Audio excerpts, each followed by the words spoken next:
Assalamualaikum warahmatullahi wabarakatuh. Perkenalkan, nama saya Rian Firmansyah, NPM 10 12 18 52, kelas F2 Manajemen, kelompok 2. Di sini saya dan anggota kelompok saya akan memaparkan materi tentang keputusan strategi dan keputusan manajemen operasi menurut Haljar dan Rader pada angkringan Warung Nuri.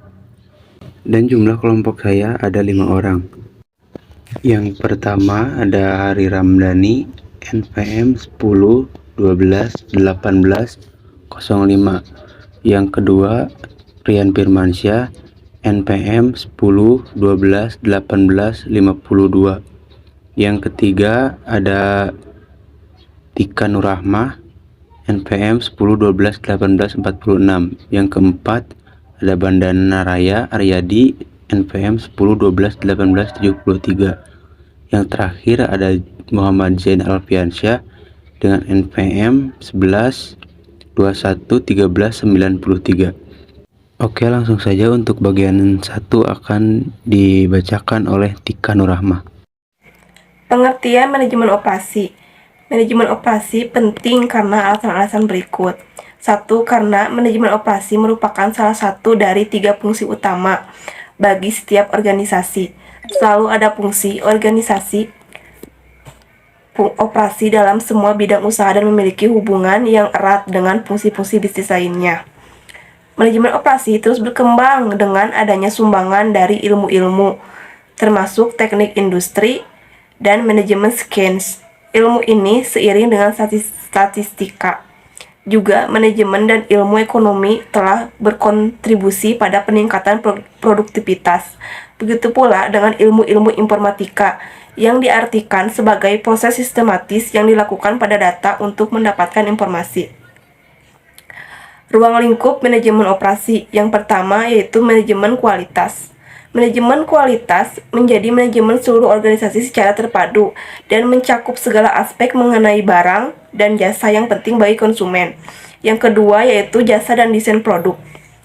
Dalam melakukan desain, ini ditunjukkan untuk kelompok yang melakukan rekayasa terhadap produk dan jasa yang menghasilkan suatu nilai dan kendala dalam produksi.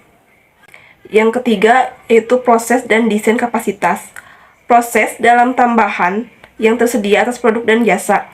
Keputusan atas proses tersebut berhubungan dengan komitmen manajemen pada teknologi. Yang spesifik kualitas, penggunaan sumber daya manusia dan pemeliharaan. Yang keempat yaitu lokasi. Fasilitas lokasi memberikan keputusan untuk perusahaan manufaktur dan organisasi jasa yang menjelaskan tentang kesuksesan yang baik pada suatu perusahaan. Selanjutnya, yang kelima, desain dan tata letak. Merupakan salah satu keputusan yang menentukan efisiensi operasi perusahaan dalam waktu yang jangka panjang. Yang keenam adalah SDM atau sumber daya manusia dan pekerjaan merupakan orang yang terdapat di dalamnya dalam bagian yang sangat khusus dari suatu desain total sistem. Selanjutnya yang ketujuh, manajemen rantai pasok. Adalah keputusan yang menjelaskan apa yang harus dibuat dan apa yang harus dibeli. Hal ini berhubungan dengan kualitas, pengiriman, dan apa yang harus dibeli. Ya, selanjutnya adalah pengertian kepuasan pelanggan. Kepuasan adalah suatu keadaan yang dirasakan konsumen setelah dia mengalami suatu kinerja atau hasil yang telah memenuhi berbagai harapannya. Menurut Oliver, kepuasan adalah singkatan perasaan seseorang setelah membandingkan antara kinerja atau hasil yang dirasakan atau pelayanan yang diterima dan dirasakan dengan diharapkan. Definisi keputusan pelanggan berdasarkan disconfirmation paradigma dalam Fendi Tipiono 2000/350. Kepuasan pelanggan dirumuskan sebagai evaluasi purna beli, di mana persepsi terhadap kinerja alternatif produk atau jasa yang dipilih memenuhi atau lebih harapan setelah pembelian. Apabila persepsi terhadap kinerja tidak dapat mematuhi. Baik, yang selanjutnya tipe kepuasan. Terdapat beberapa manfaat kepuasan menurut Iren 2009 pp 61-62. Yang pertama adalah kepuasan pelanggan merupakan sarana untuk menghadapi kompetisi di masa yang akan datang. 2. Kepuasan pelanggan merupakan promosi yang terbaik. Yang ketiga, kepuasan pelanggan merupakan aset perusahaan terpenting. Yang keempat, kepuasan pelanggan menjamin pertumbuhan dan perkembangan perusahaan. Yang kelima, pelanggan makin kritis dalam memilih produk. Yang keenam, pelanggan puas akan kembali.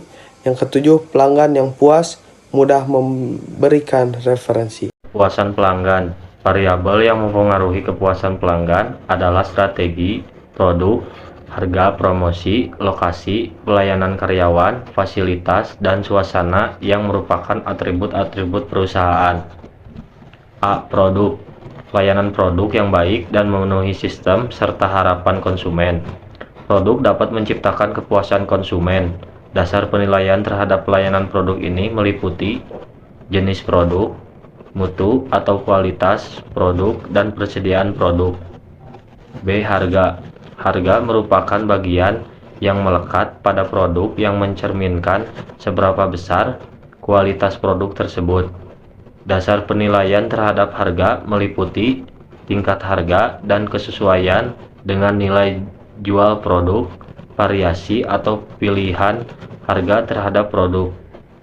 C. Pelayanan karyawan. Pelayanan karyawan merupakan pelayanan yang diberikan karyawan dalam usaha memenuhi kebutuhan dan keinginan konsumen dalam usaha memuaskan konsumen.